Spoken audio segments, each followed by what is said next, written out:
Yeah, yeah, yeah, yeah, yeah, yeah, yeah, yeah. Hey, what's up everybody? I'm SuperSonicJB. In case you're wondering, what the heck did I just say right there? Well, I basically just said the cow stole my Rule 34 Dantes collection, and the firefighter Walmart is... Yeah, those are the only words I know in Link Talk. Now, I may not be able to speak Link Talk very well, but I do know how to do other things, and Link knows how to do, like break pots. Alright, you stupid pot. You're gonna die right here, right now. Yeah. Cutting grass using my sword here.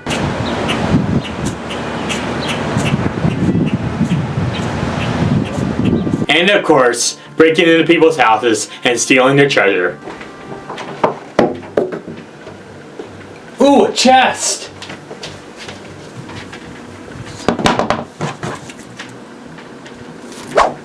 Alright, let's see what bad boys this chest has in store.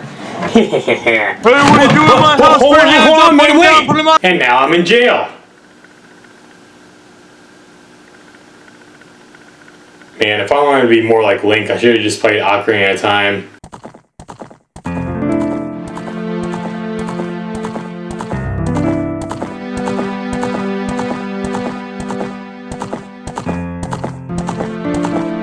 We all know Ocarina of Time, right? Ocarina of Time is one of the greatest video games ever made, according to fans and critics. It inspired several generations of games, and it's often seen as an all-time classic, even more so than the original Legend of Zelda, or even Mario 64. It was the first 3D Zelda game released back in 1998 for the Nintendo 64. It revolutionized the very shape of 3D gaming and inspired tons of games even to this day. The game follows Link, who leaves his home in the forest to go on an epic adventure to save Hyrule from the evil Ganondorf. He travels through time, becomes an adult, collects some medallions, fights powerful enemies, etc. It's a really fun game and has surprisingly aged pretty well to this day. Well, maybe not graphically, but gameplay-wise. Now, I didn't have an N64 growing up, so my first experience with Ocarina of Time was on the 3DS, and I really enjoyed it. Heck, even in 2025, people still love and play this game all over the world.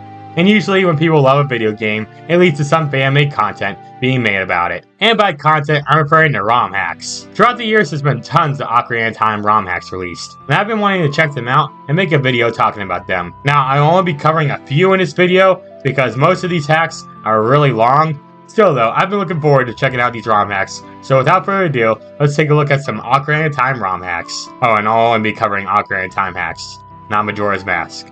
Just letting you know. Up first on our list, we have The Legend of Zelda Master of Time. This game acts as a follow-up to Ocarina of Time and Majora's Mask. This game is actually pretty dark at times, but that's what makes the game so interesting. The game starts off with adult Link walking around the forest, having dark thoughts about how his life feels meaningless, and if the time manipulation he went through made him a hero or a victim. Eventually he makes his way to a new country called Abello, where he meets his fairy named Knight, who informs him that time has stopped and she needs our help to save the world. We also run into that annoying owl again in this opening cutscene. God, I hate this stupid owl so much. He better not repeat himself here. Oh, here, do this, press that button, do that, do this. Yeah.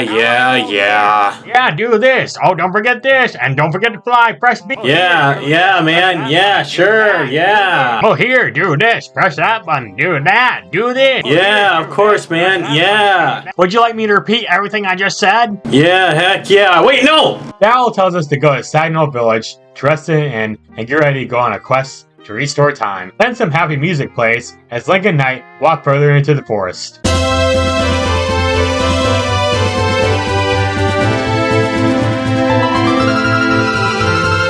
And then bam, title screen. Anyways, Link wakes up in the town's inn, and now you get to walk around the town and explore. Oh, also your shield was apparently stolen from us, which really sucks. So now we can run around Signal Village, talk to NPCs, collect treasure, and figure out where to go next. So this game revolves around Link traveling across Abello and finding 6 medallions in different parts of the world in order to restore time so that the people here are not just stuck in the daytime forever. You'll be traveling all across the country trying to find these medallions. You'll also be exploring every nook and cranny trying to find the secrets. There's so many hidden secrets you can find in this game, and I love it. The gameplay plays exactly like Ocarina of Time. You can swing your sword to attack, find items across the world to help you unlock new paths, and change equipment in the menu screens. The thing that makes this game stand out the most though is definitely the story.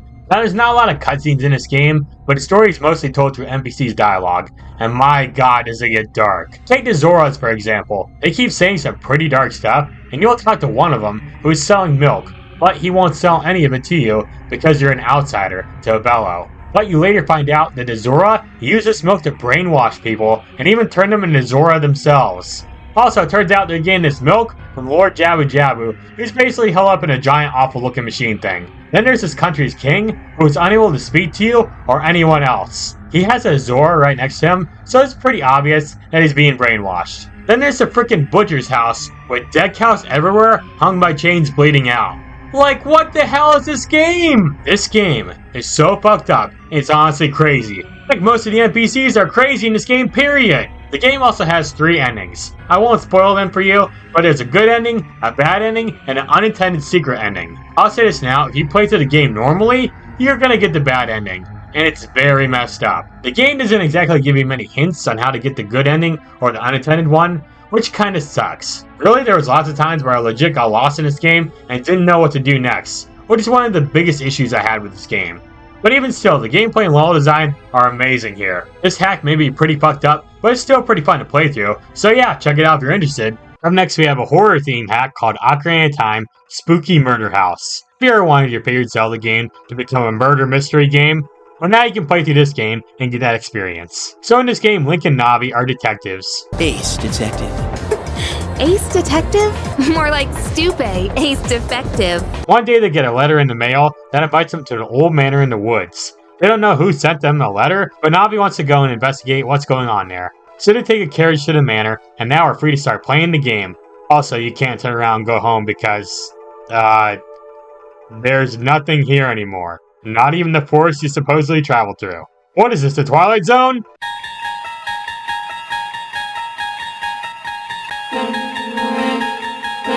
So yeah, we can explore the manor's front entrance, but there's not much to do here besides look at this ugly statue and talk to this NPC who basically tells you to get lost.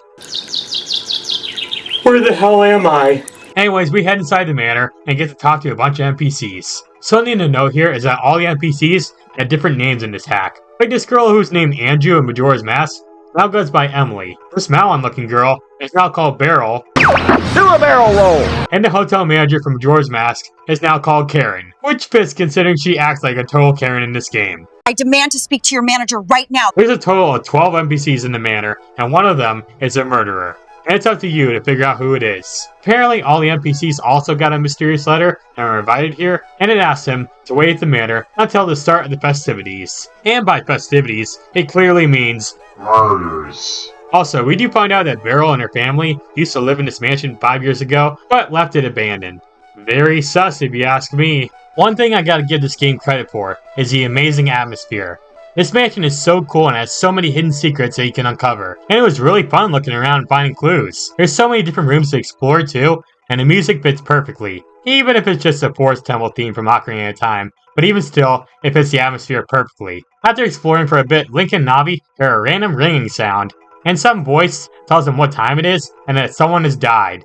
It also says what room the incident occurred in. So yeah, we find out that the Running Man NPC from earlier died to a falling chandelier that seemed to be cut down. Suspicious! So now the murders have finally started, and it's up to detectives Link and Navi to solve the case. Oh, also the bridge outside has been destroyed, and help won't arrive until morning, so now we're stuck here. So now we must run around the mansion and find clues to open new areas that we couldn't unlock earlier. Also, now we have pictures of all the NPCs on a wall, and we can pick out who we think is a suspect or not. If you pick one of them but don't have enough clues to back it up, you'll have to try again until you get enough clues. While exploring, you can find certain items like an empty bottle, a shield, a sword, and some beans? Okay then. After you get a certain amount of clues, another murder will occur, so you have to solve the case as quickly as possible. What's even more messed up is that when someone is murdered, their bodies just stay in the exact same spot where they were killed. Wow, what a nice decoration you got there. This game does get pretty dark, but that's what makes it so much fun to play through. You even get to fight some enemies in certain parts of the mansion. I do have a few complaints about this game though. One, some of the grammar is incorrect. Not sure if the creator rushed through this game's development, but it is still pretty noticeable. Also, the game gives you a good amount of rupees, yet you have no use for them, which sucks. And lots of doors have a loading screen on them, which does get a little tedious at times. Oh, also, I don't like that the little kid dies. That was heartbreaking.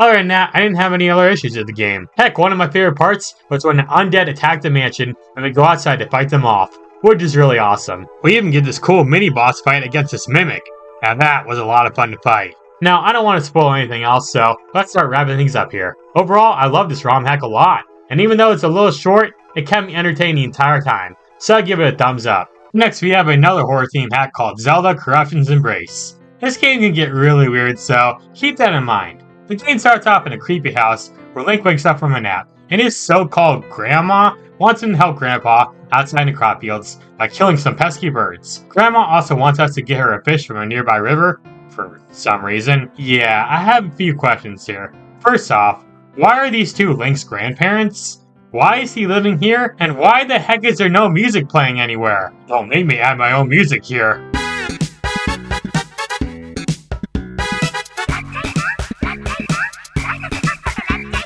Anyways, inside our supposed house, we can find a slingshot, and we can use it to fight against the birds outside. Our grandpa gives us an empty bottle, and we're told to use it to catch a fish. Also, we heard something about some dangerous fingers. Look, I know getting the middle finger is offensive, but come on, Grandpa. Anyways, we walk through a seemingly empty town, and see these so-called fingers everywhere around us. Kinda creepy, not gonna lie. If you try to enter some houses, you overhear some people talking, but they won't let you inside.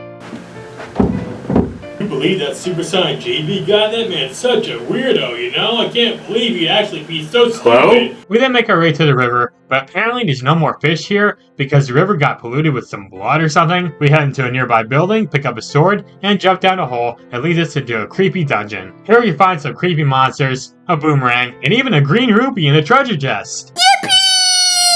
I will say some of the enemies in this dungeon are actually really cool. Like the Skulltulus, for instance. If they stare at you, they can deal damage to you, so you want to kill them as quickly as possible to avoid a game over. Personally, I think this dungeon is pretty cool. It's got cool enemies, fun puzzles, and a pretty creepy atmosphere. There's also a creepy giant eyeball in one room that can also drain your health if it sees you move after you activate a switch. At the end of the dungeon, you'll experience a really bizarre ending to the hack that I really can't explain too well, but I'll try my best. We find our grandma's head on a re-dead and are forced to kill her? Why though? How did this even happen? She was at home a little bit ago complaining about wanting a frickin' fish. Guess she wanted that fish so badly she became a zombie. That makes sense, right? Then we go through a door that leads us back to our house. And when we go outside, we see tons of giant creepy eyeballs floating in the sky, staring at us. Then the game ends. Just like that. Yeah, I have no idea what just happened here, and the game doesn't really explain anything, but even still, I thought the hack was pretty fun to play through. I just wish the story was better. Oh well, on to the next hack. Up next, we have Zelda 64, Sands of Time. Wow, these games sure love using the word time in their title. The game starts out with some exposition about the evil King Ganondorf taking over Hyrule, and eventually dying of old age, many years later. So now Hyrule is free from his tyranny. A bunch of survivors built their own world of ruins, and lots of them started new lives, searching for Ganondorf's treasure. Apparently Ganon left 4 medallions behind, and Link and Navi want to find them, since they hold power and wealth, just like what Ganon had. Link dreams of being successful, which explains why he wants them so badly, so him and Navi travel across the land to find these 4 medallions. He started off by waking up in an inn in a place called Steel Town.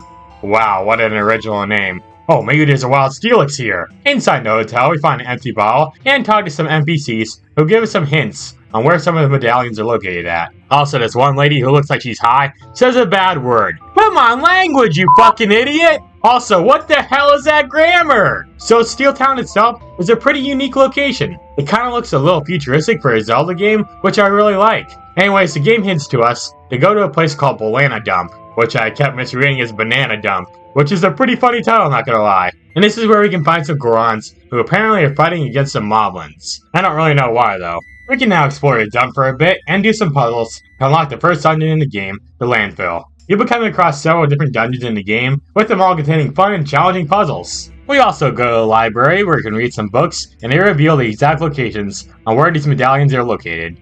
We also enter the Temple of Memories, where we meet Raru, who gives us even more expedition on the 4 medallions, and how a hero must gather them before any greedy or evil forces do. It's here he teaches us the Song of Slave, and we can use it to open up new paths.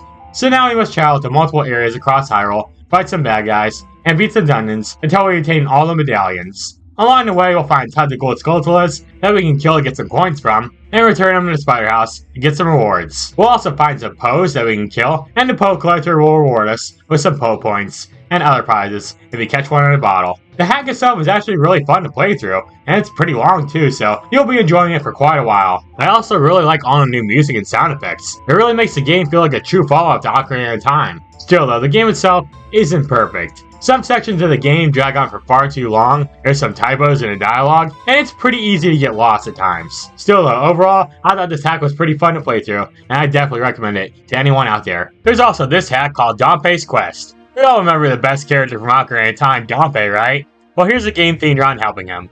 When we boot up the game, we talk to Dante's supposed twin brother, Donkey. Donkey?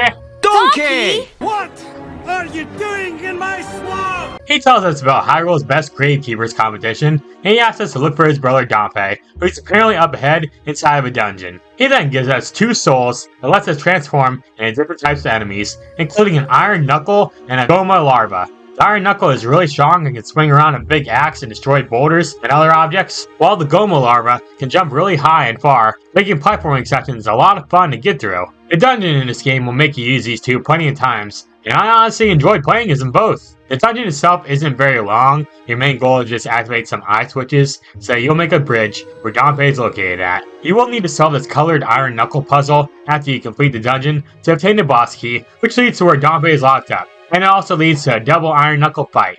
But if you just fight them as an Iron Knuckle yourself, you'll beat them pretty quickly and easily. After you beat them, you'll rescue Dante from his cage, and the hack ends right there.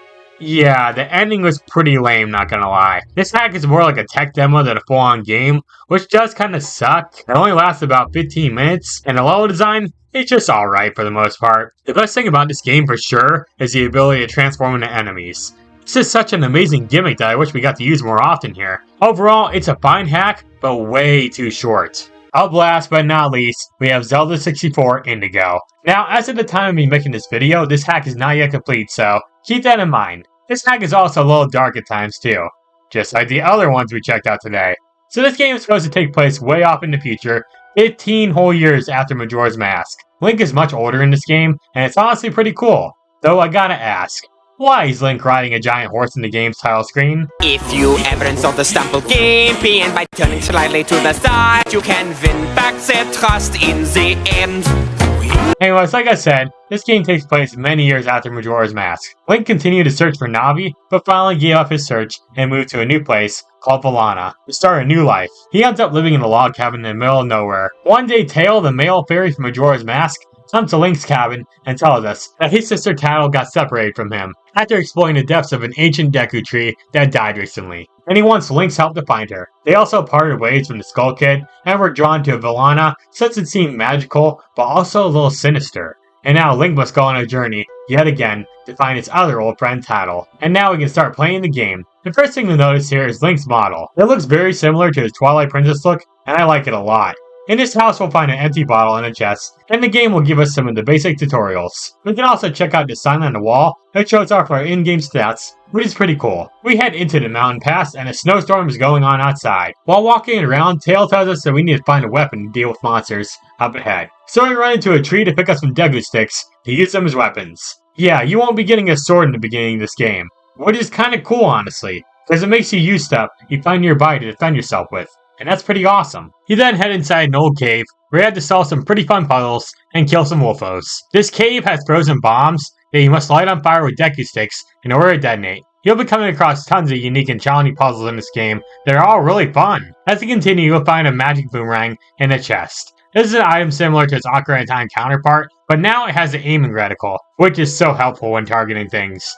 Now, one of the main gimmicks you'll come across in this game are the major choices you have to make while playing through the story. For instance, you'll meet a Kokiri tribe in the Tokaria Forest, and their leader asks you to enter the ancient Deku Tree to beat the evil inside of it and free the forest. He tells you about Cass's blade, which is a sword you'll be wielding in the game. It's located in the Kokiri's deceased leader's tomb, and he tells you her spirit will try to attack you if you disturb her rest, and he wants you to take the sword and just run away, leaving her spirit alone to rest. But if you decide to attack her spirit and kill her, the game will take a total tonal shift and will become dark. The Kokiri will be furious with you, the music will change, and the world itself will literally become darker. It's very disturbing, but I also kinda like it. Making bad decisions in this game comes with consequences, and the world around you will change if you do evil deeds in this game. You'll have plenty of choices to make in this game, and you can actually turn Link into a bad guy if you really want to. I'll stop talking about the story for now so you don't get spoiled, but it definitely is really good. Another thing this hack does right is increase Link's movement speed. He moves so much faster here than in Ocarina of Time, and even fighting enemies can be done real quickly.